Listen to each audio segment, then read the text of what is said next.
Hello and welcome to the World Wanderers podcast, a proud part of the Wander Barn Podcast Network. I'm Ryan. I'm Amanda. And we're your hosts. We're a traveling couple and digital nomads taking you on our adventures as we explore locations, destinations, and careers. Enjoy the show. Hello and welcome to another episode of the World Wanderers podcast. Today, we are very excited to be joined by Sondre Rasch. He is a co-founder and CEO of SafetyWing, which is a travel insurance company that we actually both currently use. Born in Bergen, Norway, he studied economics and computer science before starting work in Norway's government, advising on social policies. After growing frustrated with the slow pace of government, he founded his first startup and then discovered more about the challenges that digital nomads face, which led him to starting SafetyWing, which started in 2018 and has been growing to a larger and larger community since. So, Sondre, thanks so much for taking the time to join us. Thanks. It's great to be here. Yeah, we're excited to have you on the show. And can you start by sharing where in the world you're joining us from? I'm currently calling in from Poland, traveling around Europe, but I normally live in San Francisco. Okay, awesome. So big time zone difference then. We're in Mexico right now. How are your European travels going so far? Great. On Monday, I'm going to Stockholm and then to Amsterdam, and then to Oslo. So I'm very excited about visiting all those cities again. Yeah. When's the last time you were back in Norway? That was not long ago. I think 6 months ago. Okay. So it's not like you've been away for a couple of years or anything like that. No, I go back every now and then. Awesome. So kind of get things started. How did you get interested in traveling and specifically the idea of working and traveling? I think it was 2012, 2013, and where I come across this idea of the digital nomad idea. And I just started working, and I knew about the internet and working on the internet as a freelancer from before. And then I don't remember exactly where, but there was somewhere where, someone connected the dots and said, hey, I could work. If I have online freelance income, then I can move anywhere and live anywhere. And, that's a powerful idea. And I also then later connected that to a startup, to my other dream, which was to start a startup. And, over the coming, I think, year or so, was this preparation to do that, both to start a startup and to save up money so that I could, and get an online freelance income so that I could, realize this possibility. Awesome. That's great. And so were you living in Norway at the time? Were you living in San Francisco at that point, or where kind of were you at in the world? I was in Oslo, Norway. Okay, awesome. And then did you start by traveling Europe, or where did you kind of head out once you decided you wanted to do that? Berlin. Okay, cool. And did you kind of start with like a slower pace of travel? Like, hey, I'm going to go to Berlin for a while, or were you moving at, a faster pace? What was that like? So I stayed like minimum 3 months. So I guess that would be slow. Definitely. Yes. No, I was, I had done like the travel all the time thing as like a regular traveler on some occasions before, but that to me, yeah, I'd be curious. I mean, I guess you're doing it, but that to me is too disruptive. I'm not able to get into to working productively because when I move so often. Yeah, we definitely found that as well. When we first started, we just had so much like excitement about being able to travel and work and do both. And so we were in Asia and we're just kind of moving around tops every 30 days.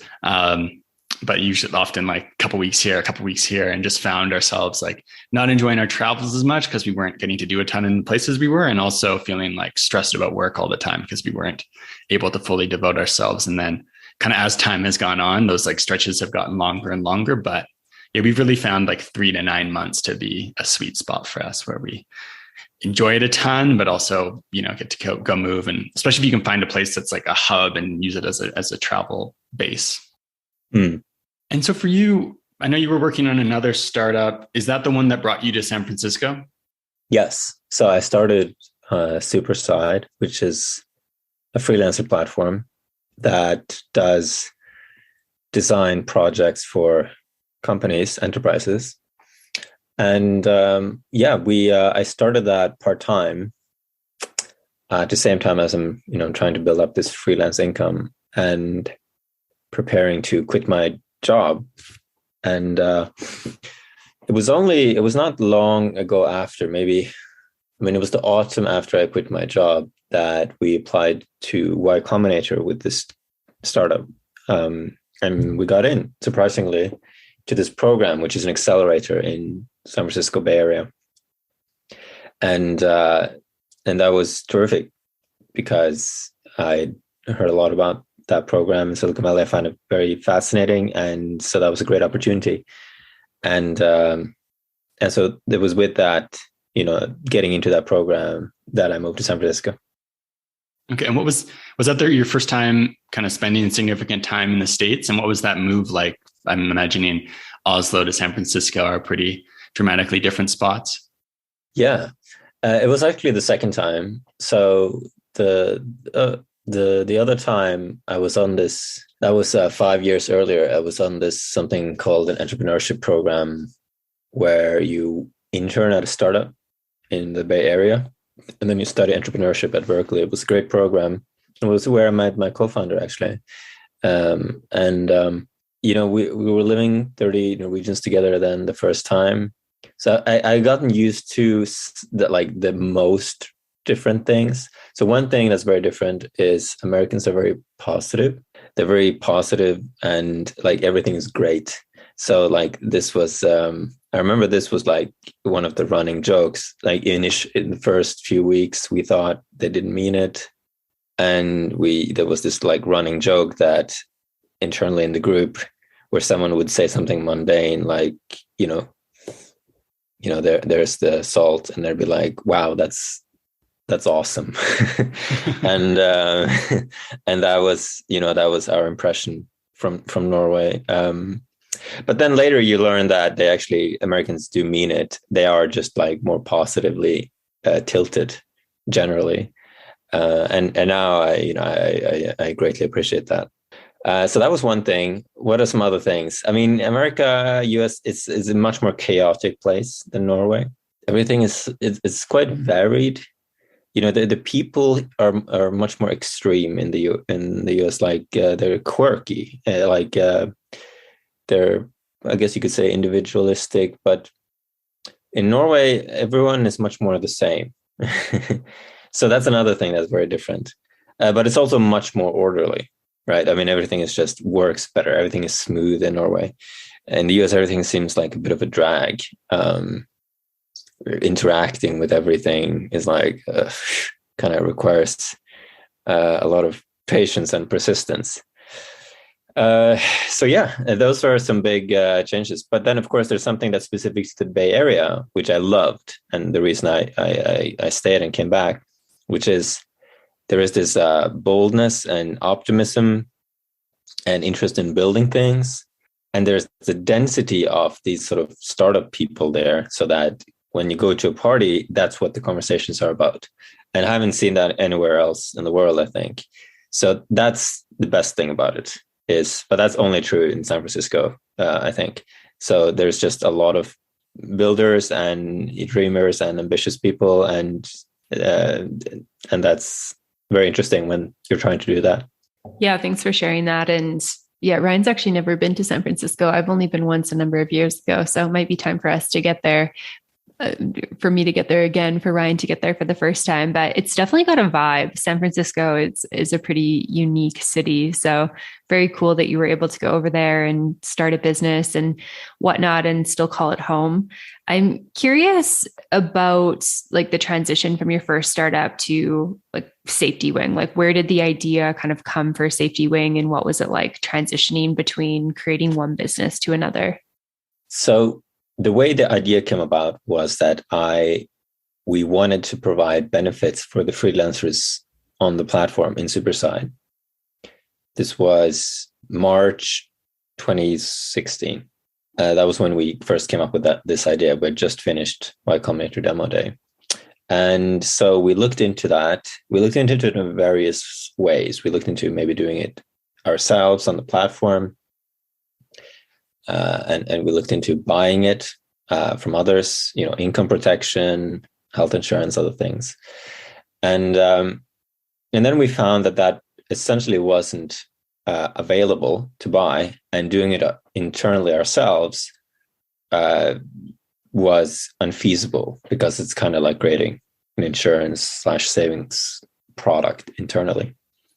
So we decided not to do that, but I realized immediately that, this is a big problem and someone has to do this, because I had a pretty keen sense that what we were doing with this online freelancing thing was going to be enormous in the future, and that we were simply early adopters. And that I also knew, of course, having worked with the social safety net in Norway before, that's a big problem if that doesn't work. So I realized that this problem was big and would be enormous in the future. So I tried for a year and a half to get someone else to start this company. So I would kind of badger my friends who are entrepreneurially minded that they should start this company, a global social safety net, and we would be their first customers. But I was unsuccessful. Nobody wanted to do it. So eventually I decided that this was an important enough idea that we had to do it ourselves. And so left SuperSide to found SafetyWing. Wow, that's awesome. And I'm curious, what is it like starting an insurance company? Because I'm sure there's a lot of, different things to consider, maybe hoops to jump through, whatnot. I really actually don't know much about what would be involved in creating a company like this. So I would love to hear what that experience was like. The principles of insurance actually isn't that complicated. It's sort of like you're making promises and then you honor those promises. That's one very simple way to look at them.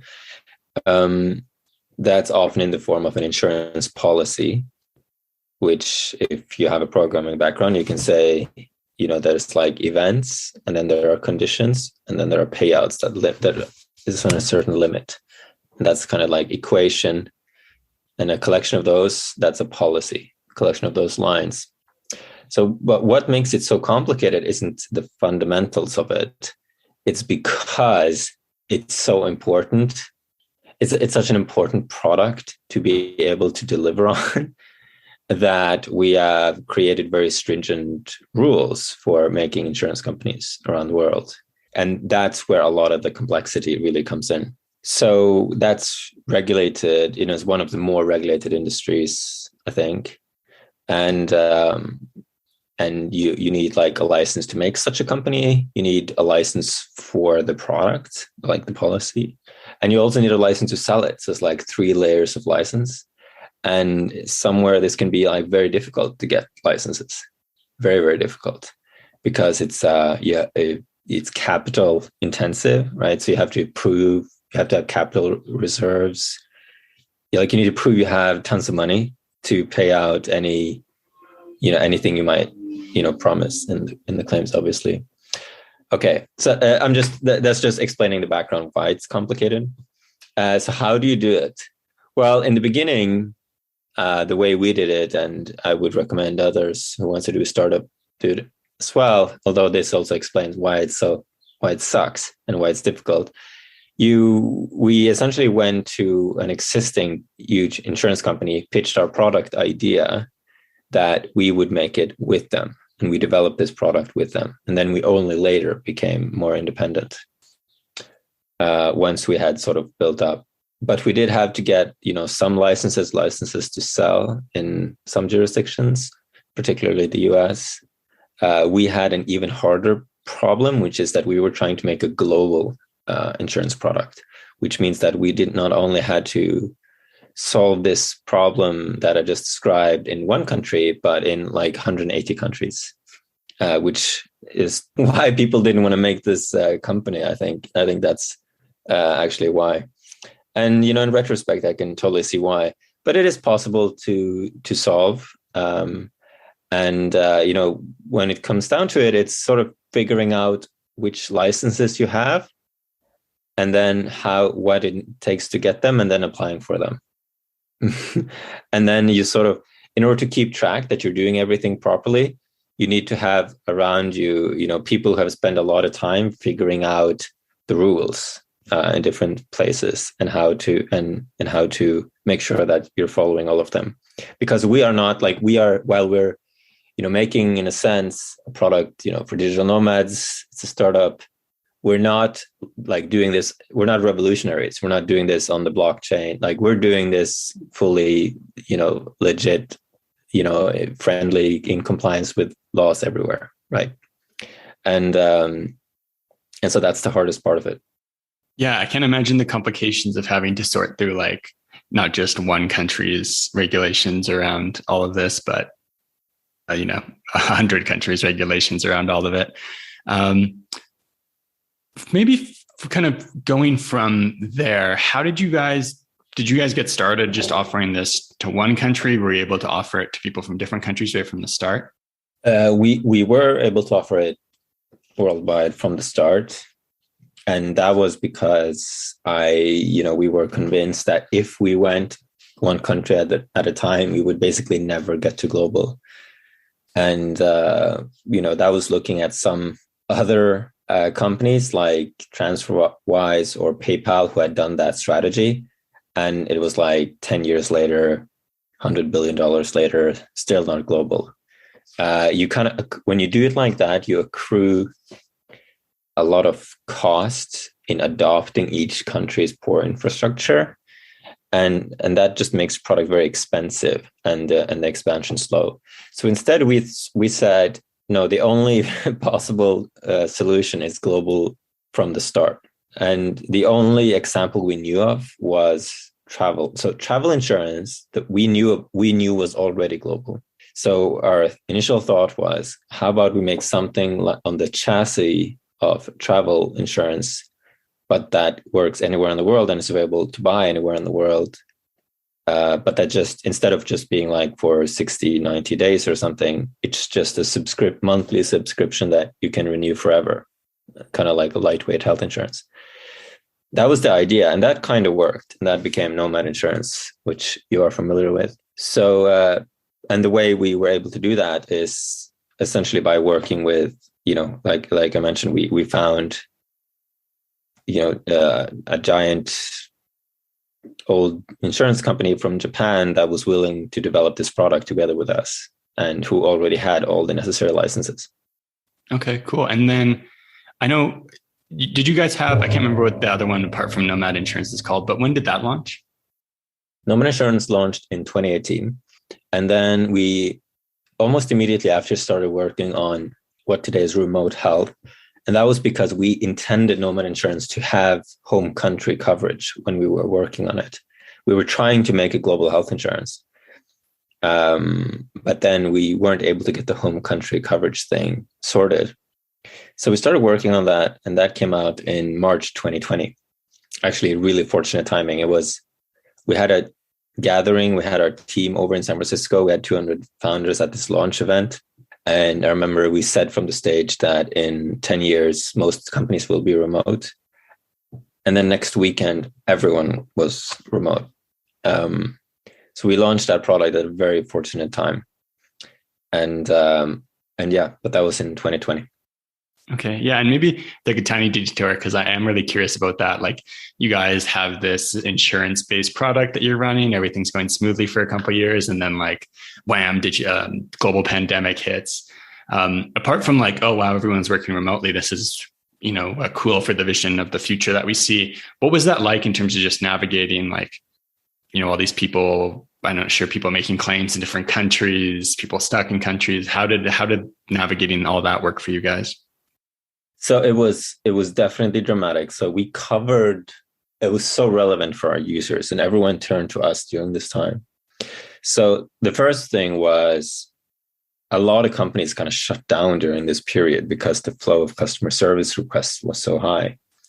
Several of the founders were, I remember doing multiple all-nighters, help answering customer service requests and helping people who were in trouble. And we were able to stay on top of this during this, meaning we kept our response time under a minute throughout. So that was one thing about it. The other thing was we covered evacuation for a pandemic in the policy. So we literally evacuated a third of our customers, after which they were no longer our customers. So that was the other thing that happened, and we also faced a lot of moral kind of quandaries that I'm very happy that we responded to in the right way. So, one of them was, I remember, for example, I remember when we realized that if people didn't use this evacuation thing by like a week later, then it would time out, and probably nobody knew that. But we then sent like emails and said like, warning, this is going out, this is happening. And we kept people updated, but of course it was not in our interest. And of course, this is a very uncertain time, but, in the end, people really appreciated our communication during COVID, and we updated our policy later to cover COVID. I think like way before anyone else, I think like more than 6 months before anyone else did that. And because of that, we ended up growing a lot, and it ended up being, one of the great growth times in the company. And what could have been a catastrophe actually became a really great time for us. So yeah, it was a lot of up and down, a big adventure, but it ended up really, really well. Yeah, I think that was actually around the time we switched. We had gone back to Canada from Panama in like March of 2020.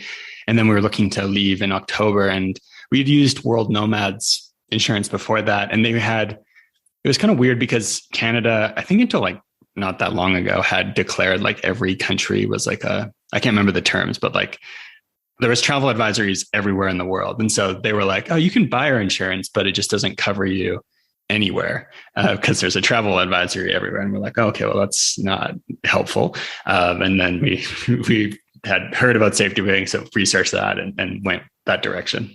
It was, persuading, the insurance partners and regulators that we would cover COVID was a big challenge, because this was still at a time where it was very uncertain what was going to happen.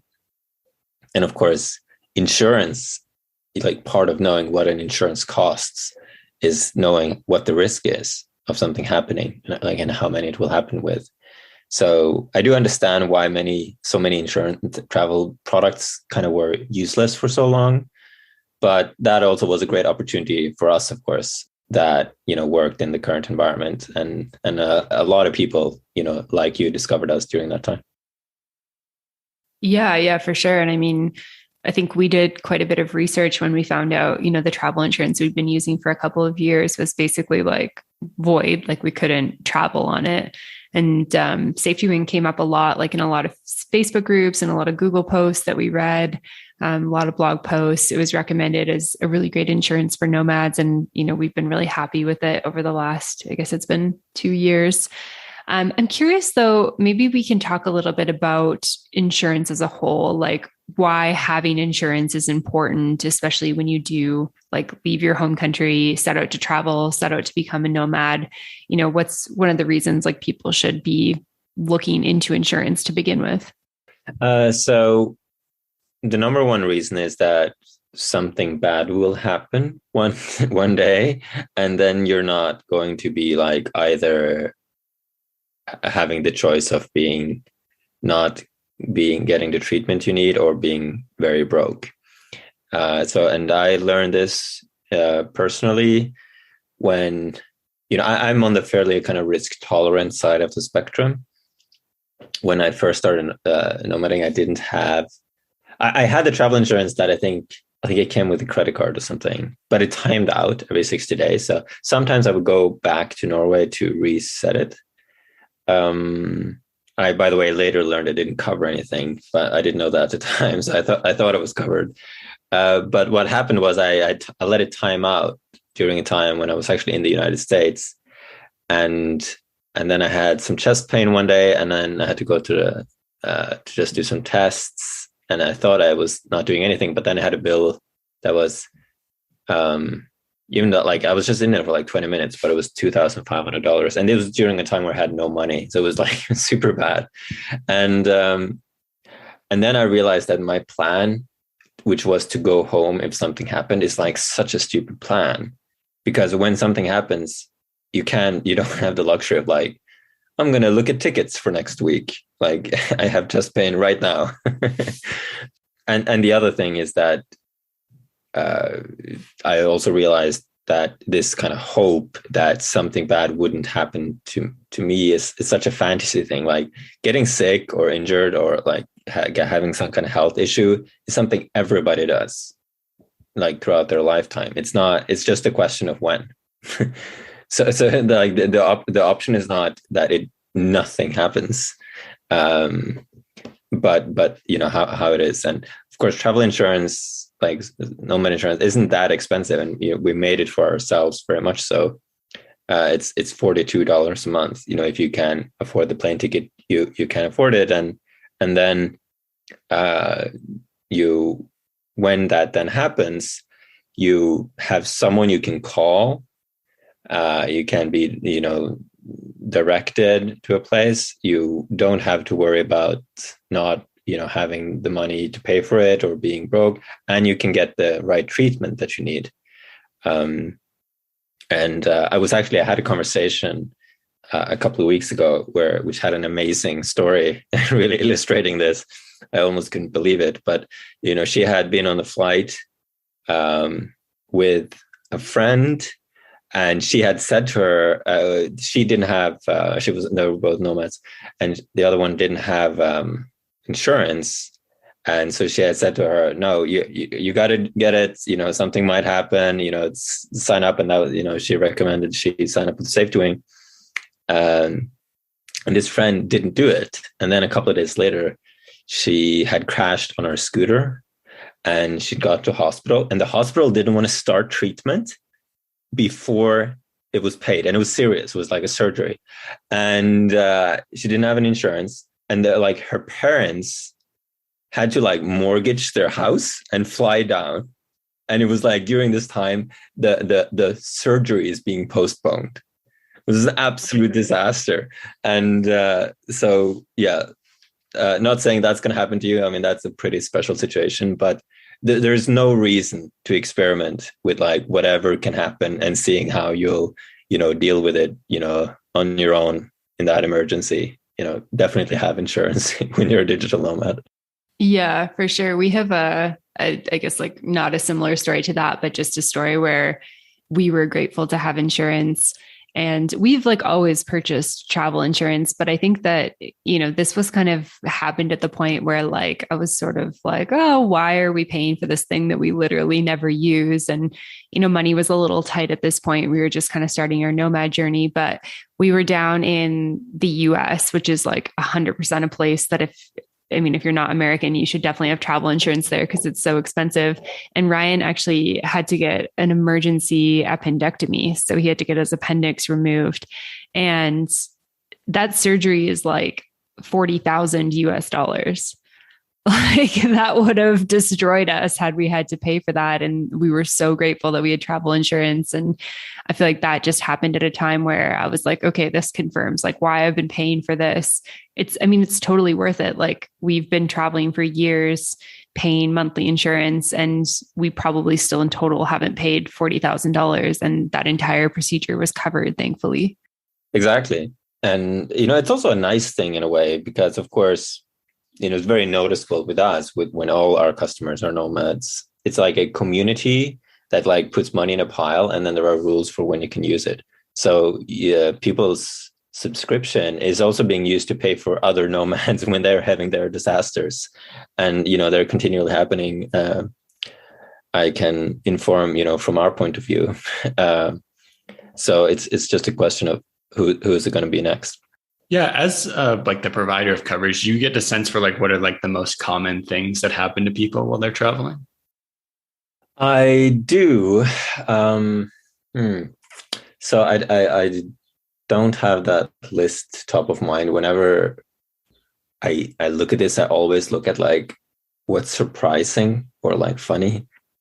I'm not able to give you the most common list top of mind. What I can say is that, okay, let me just give a couple of examples of surprising. So a lot of people, one of the early things we were surprised by was, we got a lot of customers in digital nomad hotspot locations. Back in 2018, that's Bali and Chiang Mai. And suddenly we had like 4 people in a day. Like at this point, we've had very few claims, and we had 4 people in a day who were bitten by monkeys in Bali, and we had never heard about this. And we were like, is this Planet of the Apes? What's going on? What's happening in Bali? So it turns out actually that's extremely common. And I was like, 4 a day, every day. But yeah, if you're in Bali, don't feed the monkeys. They actually can be quite aggressive and bite you. That's funny. Yeah, we definitely went by that. It's in Ubud, right? Yeah. Where the monkeys are. Yeah. I've always felt very skeptical of them. Yeah, Ryan's not a big trying to pet the monkey guy. I feel like I went to I can't remember, it's like the monkey temple or like the monkey garden or something in Ubud. I can't remember the name right now, but I went the first time by myself, and I was like very cautious and obviously didn't want to get bitten by a monkey because I didn't want to have to go to the hospital and get like a rabies shot or something. And I was sitting there and I put my water bottle down and I look over and this monkey is sitting there like chugging my water bottle. And I was like, what the heck is happening? Yeah. There's a lot of scooter accidents, in Bali and Thailand. Yeah, I would imagine all of Southeast Asia, lots of scooter accidents. And those can, often be serious.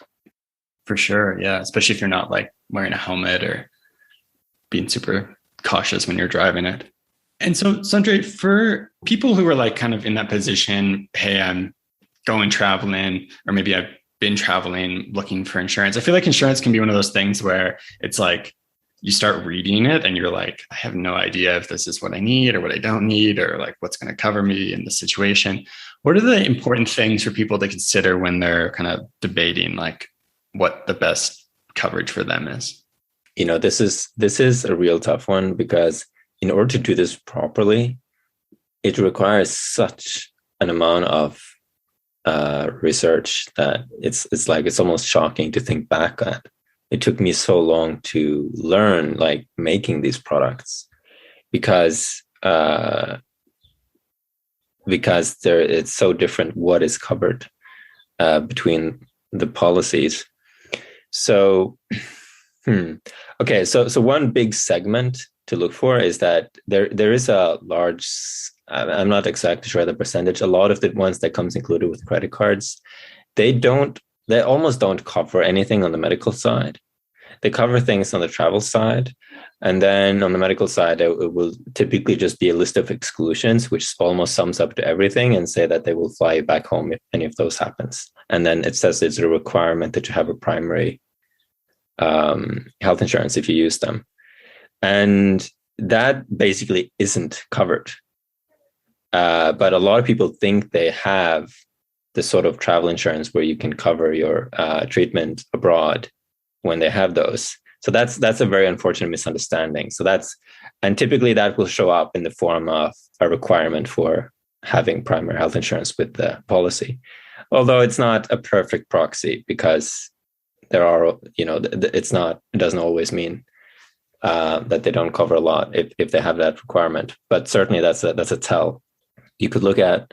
So, and then with SafetyWing, then you don't have that requirement. And there are a couple of exclusions, but they're fairly easy to understand. So that's long-term cancer treatments and pre-existing conditions. And, beyond that, you're basically covered if something happens. So that's one I would look at. There are some other ways. It's like, can you renew? Can you buy it abroad? These are really annoying reasons why some insurances are difficult to buy. So, and we had to put so much work into making this happen because it almost didn't exist, this idea of subscription. So with the SafetyWing Insurance, it renews monthly, like any subscription, and you can kind of pause it whenever. But this was kind of complicated to make happen in the insurance world, because there are policies and risk is kind of calculated per policy period, as they would say.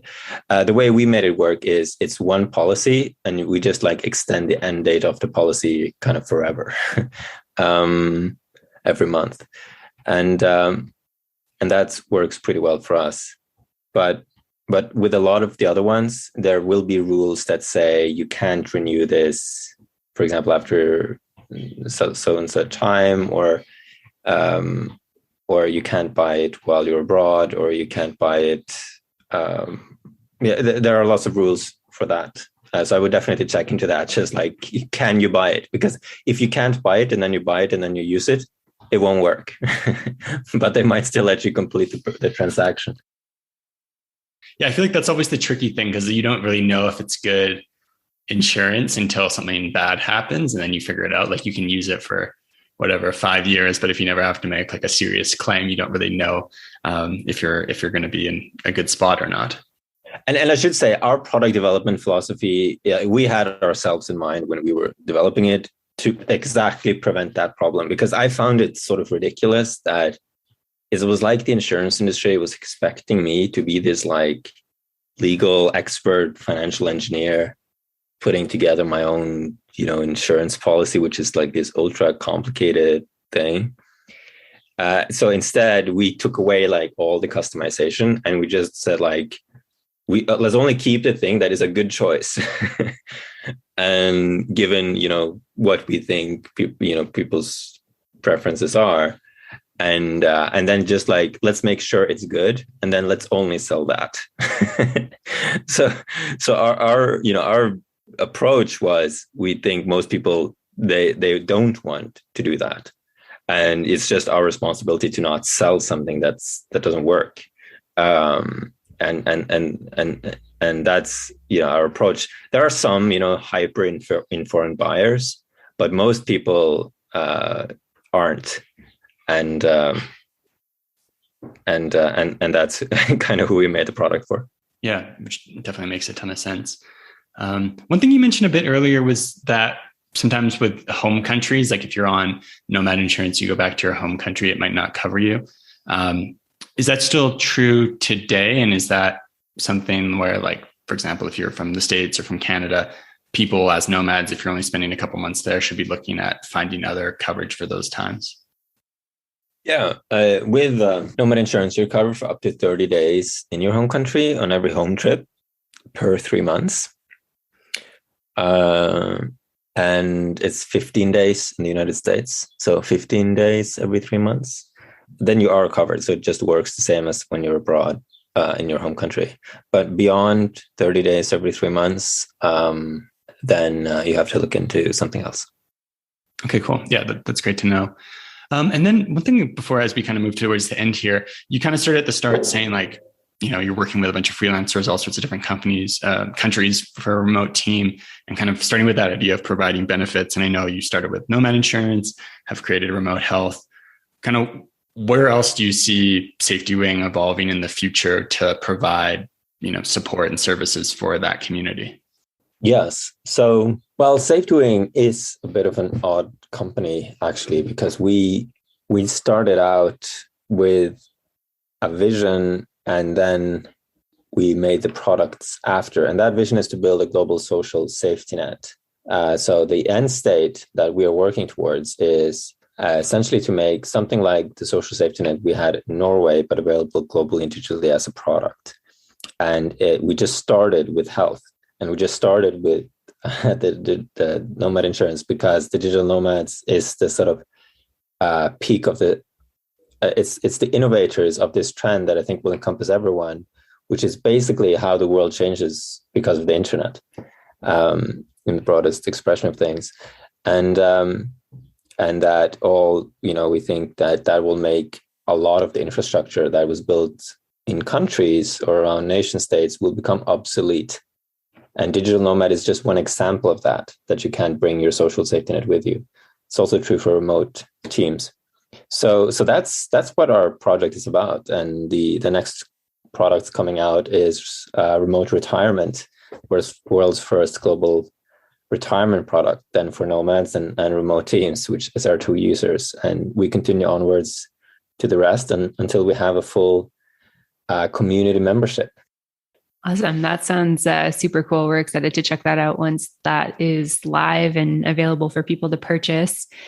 And then obviously the world has kind of shifted in a big way in terms of people going remote. And I know there's people like yourself, people like us who have kind of been living this more nomadic lifestyle, working location independently for many, many years prior to the pandemic. But obviously with the pandemic, it's kind of shifted, I think, a lot of people's perspective. And there's people who maybe previously to this felt like, oh, I couldn't work remotely and now they can. And so I'm curious, just based on like your own personal experience, what you're seeing through your business, what are some of like the main shifts you're seeing around like digital nomad life, location independent lifestyle, that type of thing? Some that I see, well, I do thankfully see this, a lot of larger projects being made for remote workers and digital nomads on the scale of like cities and countries. There is this enormous trend that we have been very much a part of nomad visas. Argentina just announced theirs yesterday, nomad and remote work visas, which are these, super attractive way to simplify visas in many countries. I think there's now 47 countries who have them, including some really big ones like Argentina or Italy or Portugal. So, so that's one. And then you have, city projects. One is the Gonzalo Hall's projects on Madeira. There is Umaya Village, which is like a remote work village. There are several projects like this that I find cool, where for the first time, we will see shifts akin to something I think that hasn't happened since almost like the Industrial Revolution in terms of how population distributes. So you can start new cities, towns, and big projects, and people can move between countries. And the people who will, the countries, the cities who will win are those kind of who embrace that and try to succeed in that competition for the nomads. So I still see that happening, and I see more and more of those, let's say, city, town, larger projects popping up and succeeding tremendously and scaling up. So that's one. That was maybe a big one. I'm not sure if you meant that or like travel patterns. No, that's definitely an interesting one. So thanks for sharing that. Did you have some others that you wanted to share? Well, I mean, one thing that has become very clear over the last time, which is a bit surprising, I think it might be a COVID effect, but I definitely see a lot of people I know, they take the opportunity they have to travel, not just to travel to exotic destinations, but also to travel like more home to their families for like extended stays. And that is, of course, like it's the opposite of the nomadic life thing, but it is a possibility that comes with location independence.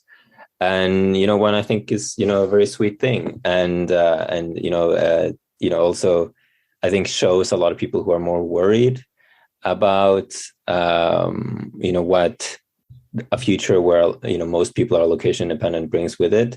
Well, it also brings with it, the possibility that a lot of people who moved to a city they didn't necessarily like just because that was where the jobs are, the possibility to move home or spend more time at home when they become location independent.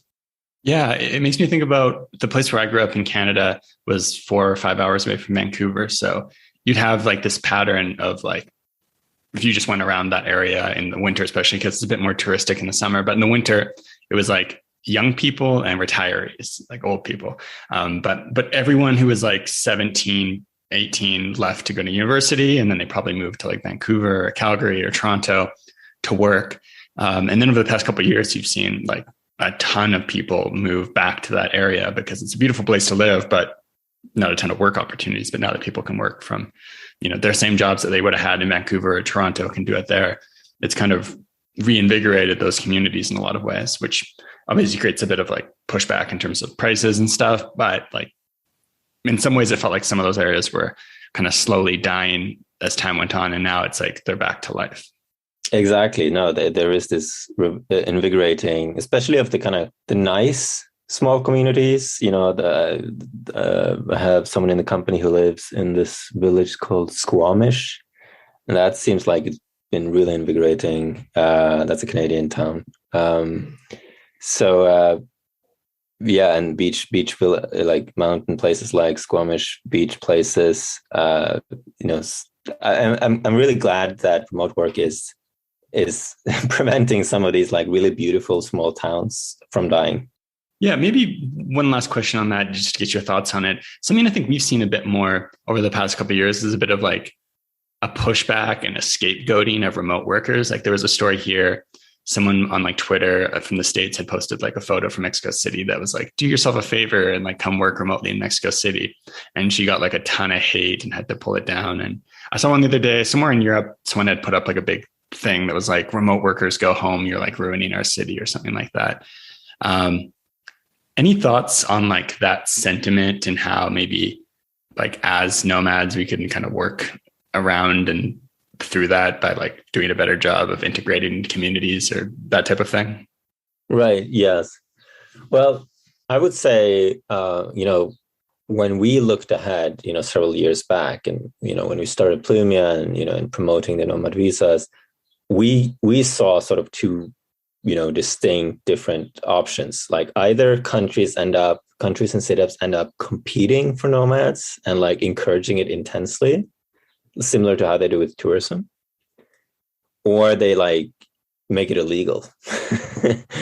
And it could go either way. And it was like very important that we got the dynamic going. I should say that so far we're totally succeeding though in getting the dynamic going where people look at the positive side, right? With this nomad visas, it's a great example. And many cities similarly, are creating incentives to get more, similar to how they get more tourism, because of course, nomads and remote workers they bring with them spending, but they're not taking like a local job, right? So, it's the same logic as tourism. Yeah. Okay. So that's, I think, it's very important to get that dynamic right. And so far, I think we are. Okay. But with that said, how can we, what is causing these individual pushbacks and what can we do about it? Well, one thing I think is good and right, regardless, and I do think it has been underemphasized perhaps, is that with location independence, probably needs to come with it some form of, not to be all 1990s, but like global citizen responsibility, trying to be pro-social and contribute to wherever you are. And not just being, kind of like an observer who's not interacting and contributing to the places where you are. I don't know exactly how to formulate this, but I feel like there's a lot of work that can be done.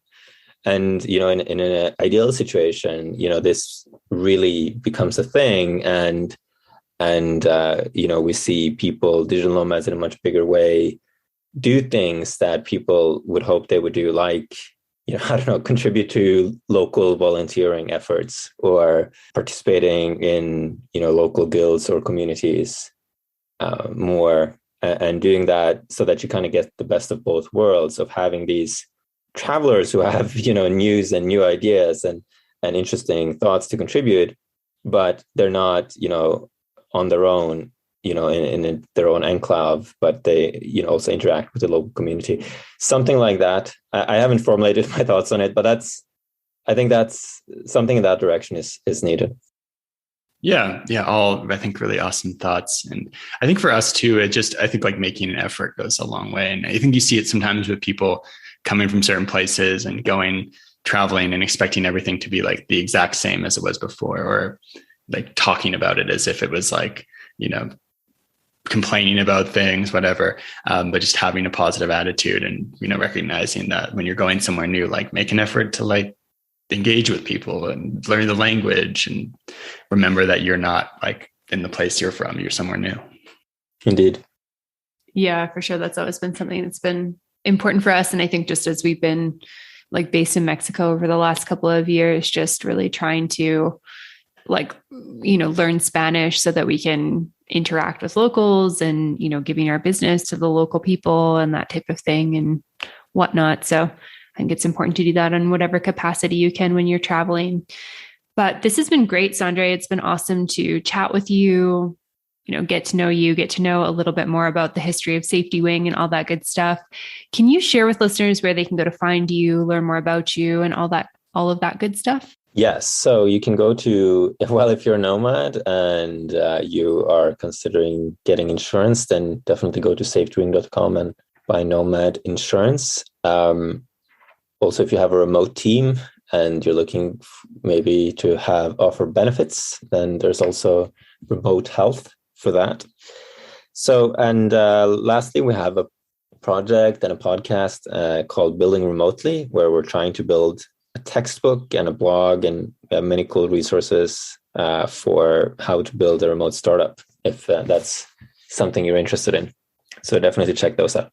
Awesome. Yeah, that sounds great. We'll make sure that there's links for all of that in the show notes. And we do actually have an ambassador link for SafetyWing as well. So we'll add that to the show notes too, for anyone who wants to check that out. And if anyone has questions about SafetyWing or wants to hear our personal experience, always feel free to reach out to us on social media or send us an email. We're happy to chat about that. But really loved this conversation today, Sondre. Thanks so much for your time. Thank you both. It's lovely to talk with you. Thanks for listening to this episode. If you want more, make sure to check out The World Wanders Insider, available on Patreon at patreon.com/theworldwanderers. For show notes, head over to theworldwanderers.com. Find us on social media at The World Wanderers Podcast and join the private Facebook community at World Wanderers, a community for travelers. You can always get in touch with us at info@theworldwanderers.com. And if you enjoyed the show, don't forget to subscribe and leave a review. It really helps us find new listeners. See you next time.